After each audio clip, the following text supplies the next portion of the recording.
Eu sou a Evelyn Landim, trabalho como culinarista e pesquisadora de cultura alimentar. Sou idealizadora do projeto Comer Mandioca Se Alimentar de Brasil e autora do livro A Raiz que Nos Fez Nação. Nesse primeiro episódio da série, vou apresentar a farinha de raspa.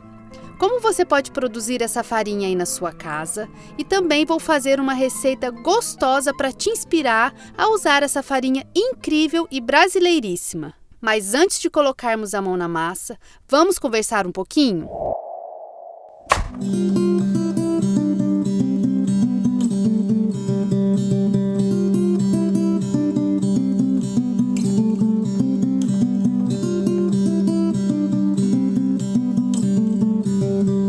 Mandioca, macaxeira ou aipim. Estamos falando da raiz que representa a pluralidade da cultura alimentar do Brasil. Nativa do Brasil e domesticada há aproximadamente 10 mil anos pelos povos indígenas, a mandioca é fundamental para a soberania e segurança alimentar do país. Sua importância histórica e cultural impulsiona a valorização de uma produção agroecológica que respeita os saberes ancestrais. E para aprofundarmos mais um pouco nesse tema e trazê-lo mais à realidade, eu vim até o assentamento Conquista, que fica na cidade de Tremembé, conversar com duas mulheres agricultoras agroecológicas. Cleide e Janaína, muito obrigada por vocês terem me recebido aqui para bater esse papo, conhecer o plantio de mandioca.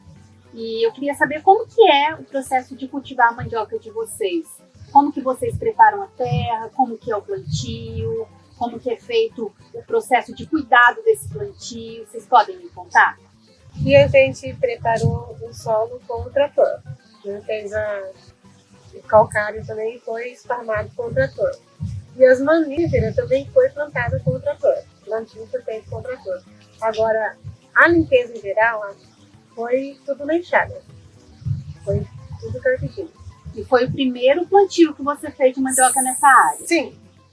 O primeiro plantio foi feito de trator, agora o segundo já foi manual. E pretendo fazer escalas, né? De paielzinhos assim de mandioca. E pretendo fazer tudo manual. E você, Janaína, como que é lá no seu sítio? Lá no sítio a gente não tem uma demanda tão forte, porque a gente atende um número específico de famílias, então a gente precisa plantar em quantidades muito grandes, né? Então a gente trabalha com agroecologia e com sorte de culturas. Então a gente faz pequenas escalas, geralmente na entrelinha de árvores ou frutíferas ou outros cultivos. A gente entra com ela na entrelinha. Quando ela está bem boa para colher, já que ela está bem molinha, a gente colhe quase tudo, descasca e congela. E vai entregando ali por semana para os clientes.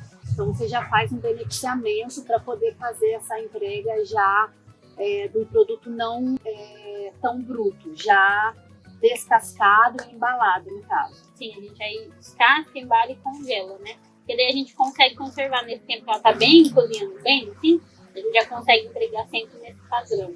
As pessoas que têm mais dinheiro preferem comprar embalada a vaca. Já descascada? Sim. E as pessoas mais neutras já gostam de comprar mais, que isso é mais barato, né? Porque tem um valor de você beneficiar o produto, tem um trabalho de fazer. As pessoas que têm um poder aquisitivo menor têm acesso a ela com casca, que ela fica mais barata, porque teve uma etapa de trabalho que não foi realizada, e aí essas pessoas conseguem comprar essas e descascar nas suas casas. Quem pode, paga pela praticidade de só cozinhar, né?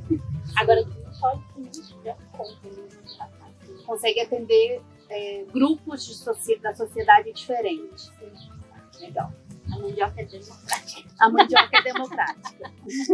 Fora a questão de descascar, de congelar, tem algum outro beneficiamento que vocês fazem, mesmo que seja para consumo mesmo em casa? Você faz alguma coisa diferente do que isso, Cleide? Eu fiz cuba. Fez manteiga? Você gostou? Eu gostei. O que você cozinhou com a cuba depois que você fez ela? Eu só fiz um bolo. O bolo do seu floro. O bolo ficou famoso, o bolo. Eu vou comer bolo de cuba. Quando a gente apresenta a Cuba, as pessoas até gostam, mas são pessoas de regiões específicas que estão morando para cá. Ao contrário, quando você vai apresentar que é a mandioca fermentada, ainda tem uma barreira assim, nas pessoas de querer experimentar. de entender como é que faz, como que você usa, sabe? Às vezes também esbarra no preço, entendeu? Porque assim, é um processo longo, né, da fermentação. Sim. Você descascou, ou você ralou, ou você colocou na água, então assim, demorou dias. Então tem esse valor que tem que agregar no produto. Então, assim, não é todo mundo que ainda está disposto a pagar por esse produto. E aí eu acho que falta um pouquinho da gente ainda, seja um suporte ali técnico ou para entender qual é esse público, qual é esse mercado, em que sentido. No sentido da gente conseguir achar aquelas pessoas, por exemplo, que não pode com glúten, porque dela tem essa farinha que, gente, mandioca é riquíssima. E aí você consegue tirar o trigo que é transgênico lá e inserir, né, uma coisa nacional, que não tem glúten. Mas ainda falta essa barreira, assim, de você conseguir apresentar o produto para um público que vai consumir ele.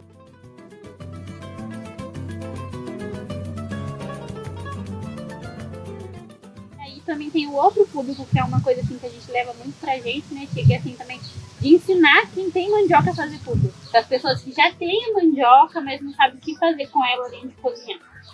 Então, assim, é uma ferramenta também, né? De você também levar adiante o que vai aprendendo, para essas pessoas terem acesso a uma comida diferenciada, ter acesso a uma comida mais saudável, uma coisa que ela já possui, né? Só faltava conhecimento. Vem de encontro isso que vocês estão falando com o propósito do projeto, com o propósito dos vídeos, do livro, que é de disseminar mesmo esse conhecimento para quem quer conhecer e saber e valorizar alguém que faz e disponibiliza, saber que tem um tempo para poder produzir isso e valorizar quando for comprar de alguém que esteja numa feira, numa cesta produzindo, quanto saber que pode comprar mandioca fresca e fazer em casa também, né? Então tem essa dinâmica de valorização tanto para quem está produzindo, os agricultores, as agricultoras, quanto para quem está em casa também conseguir entender e saber sobre esses derivados da mandioca, que são muitos, né? Que a terra é muito abundante, né? Ela devolve tudo que a gente dá para ela. E assim, ela é uma raiz abundante também. Você planta ali uma maniva pequenininha e quantas raízes ela não vai te dar para alimentar a família ou para tirar uma renda, né? Eu acho assim que de todos os cultivos, a mandioca é um dos melhores, assim, para quem está começando, quem quer começar agora com o sítio ou quer começar agora a vender, para mim faz total sentido. A gente fala, né? Essa mandioca. Não demanda tanta... A terra tem que estar boa, mas não precisa ser uma terra tão fértil, né? Pode tratar o seu solo, você compra um sítio ruim, aí compra lá, então coloca mandioca. A raiz dela também serve de alimento para micro-organismos que estão no solo, né? Então você faz esse consórcio e isso beneficia tanto vocês, né, financeiramente no trabalho, quanto todo o processo de melhoramento do solo e de ter um solo mais saudável, né? Eu acho muito importante estar em espaços que são agroecológicos, estar em espaços de agricultoras, principalmente agricultoras mulheres, né? A gente sabe que a agricultura familiar tem uma base nas mulheres muito forte. Então, conversar com duas mulheres fortes que fazem a agroecologia, que fazem a agricultura familiar agroecológica dentro de um assentamento, né? Pensando na importância da reforma agrária para uma construção de uma agricultura sustentável, no sentido amplo, né? Não só sustentável para o alimento e para o solo, mas para a questão socioeconômica do planeta e do país como um todo. A gente está no Brasil, né? Falando especificamente de onde a gente está. Agradecer muito e dizer que o projeto está sempre com as portas abertas para que a gente possa cocriar coisas juntas.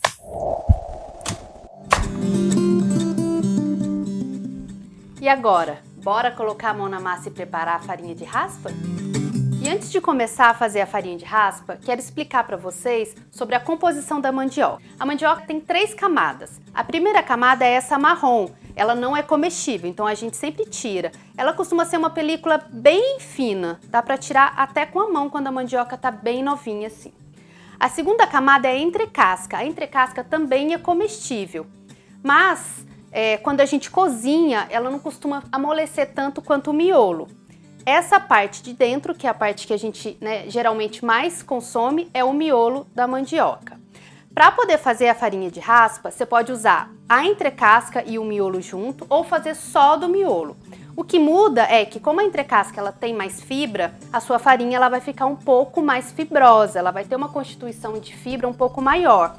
E isso pode dar diferença quando você for produzir, for cozinhar com ela algumas receitas. Eu vou tirar a entrecasca para fazer a receita que a gente vai fazer daqui a pouco com um pouquinho menos de fibra. Então eu vou fazer a farinha de raspa só com o miolo. E agora a gente vai lavar a mandioca.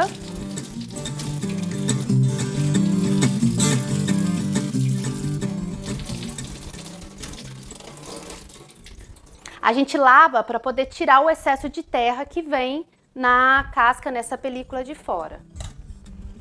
Vou cortar em pedaços menores.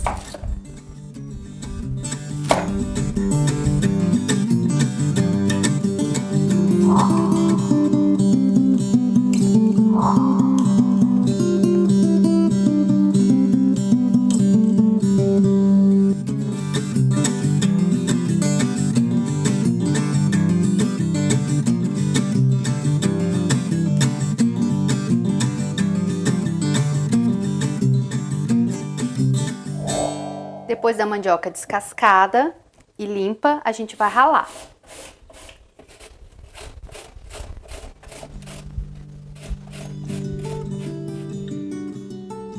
E agora, quando a gente termina de ralar a mandioca, a gente vai levar ela para o sol para poder secar, desidratar e aí a gente conseguir a farinha de raspa. A gente forra uma peneira com tecido limpo e dispõe essa mandioca ralada em cima do tecido.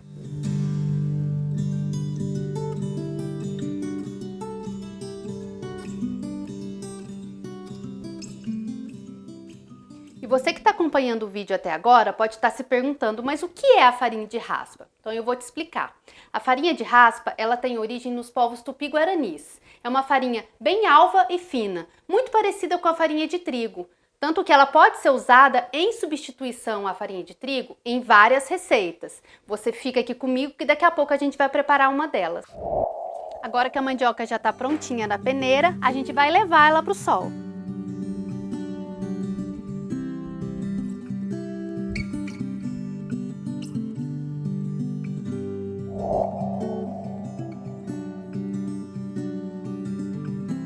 Essa daqui já estava pronta. Ela tem que ficar 3 dias no sol até ficar bem sequinha, sem umidade. E agora a gente vai para a próxima etapa do preparo de beneficiamento da mandioca para fazer a farinha de raspa. Depois da mandioca bem sequinha, é hora de batê-la no liquidificador até a gente conseguir uma farinha bem fininha.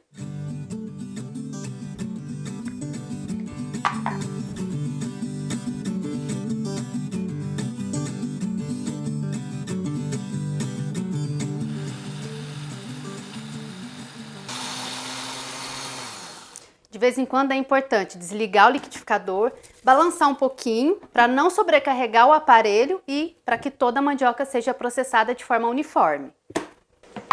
Depois a farinha, bem batidinha, a gente vai peneirar.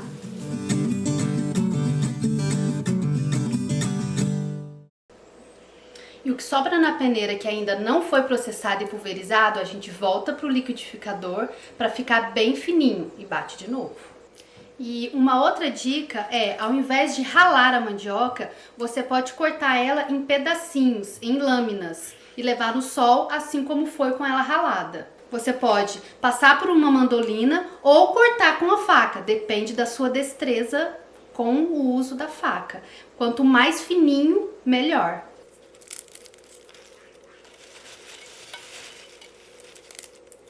Agora que você já aprendeu como fazer a farinha de raspa, eu vou te ensinar como que ela pode ser usada. Uma das formas é substituir a farinha de trigo pela farinha de raspa na receita de um bolo. E eu escolhi um bolo porque é uma receita super afetiva que traz boas lembranças para esse episódio. Então, vamos fazer um bolo de coco e para acompanhar essa geleia deliciosa de mexeriquinha do mato da Bernadette Geleias. Ovos, açúcar, leite de coco, coco ralado, óleo de coco, farinha de raspa, fermento, manteiga. Agora eu vou untar a forma com a manteiga e colocar a farinha de raspa, fazendo com que a farinha possa chegar em todos os cantos da forma, dessa forma. Bora lá agora fazer o bolo. Primeiro passo, colocar o forno para pré-aquecer a 180 graus. O nosso aqui já está no ponto. Para começar a massa do bolo, a gente começa pelos ovos. Então a gente vai separar as claras das gemas. São 3 ovos para essa receita. Reserve as claras que a gente vai bater elas em neve daqui a pouco. As gemas a gente vai colocar na batedeira e acrescentar 1 xícara de açúcar.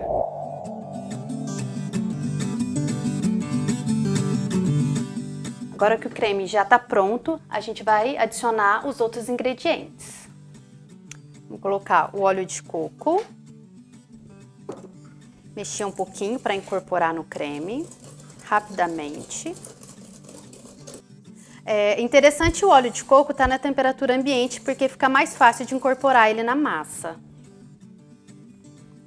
Agora a gente entra com a farinha de raspa.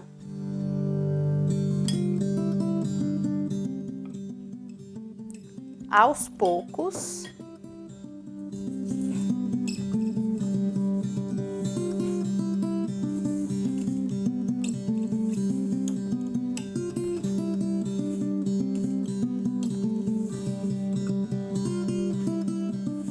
E também com o leite de coco aos poucos.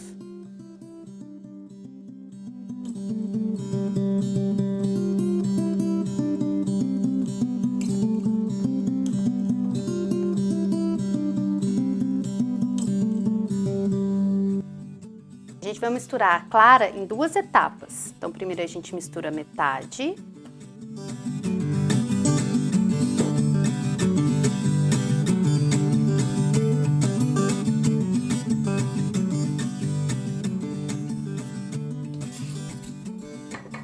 E depois o restante.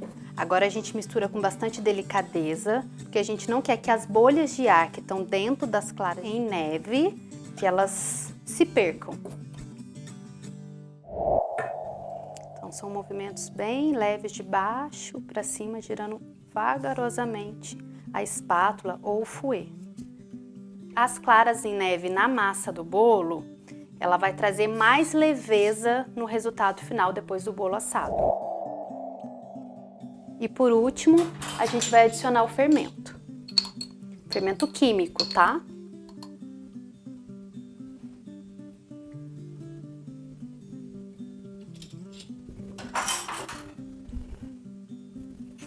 Continua misturando vagarosamente, para a gente não perder as bolhas de ar que as claras em neve trouxeram para a massa.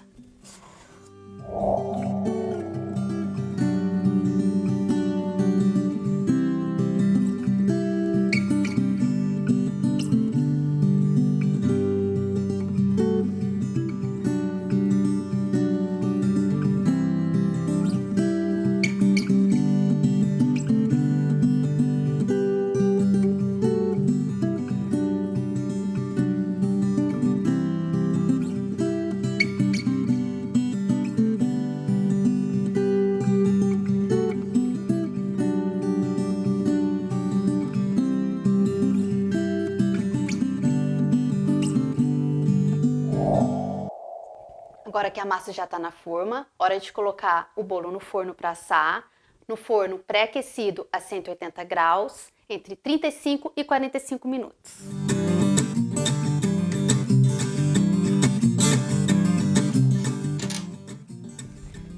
Já já a gente vai comer esse bolo gostoso.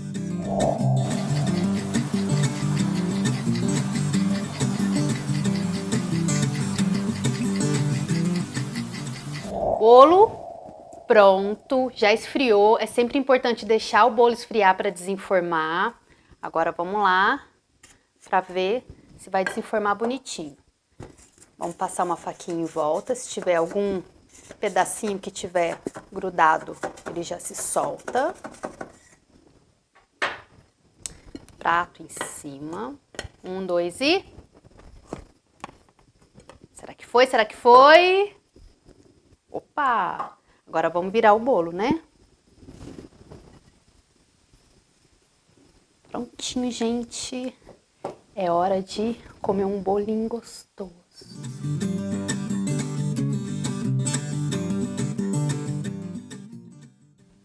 Bolo pronto. Agora, para dar aquele toque especial, vou usar a geleia de mexeriquinha do mato da Bernadette Geleias. Colocar uma camada generosa em cima desse bolo.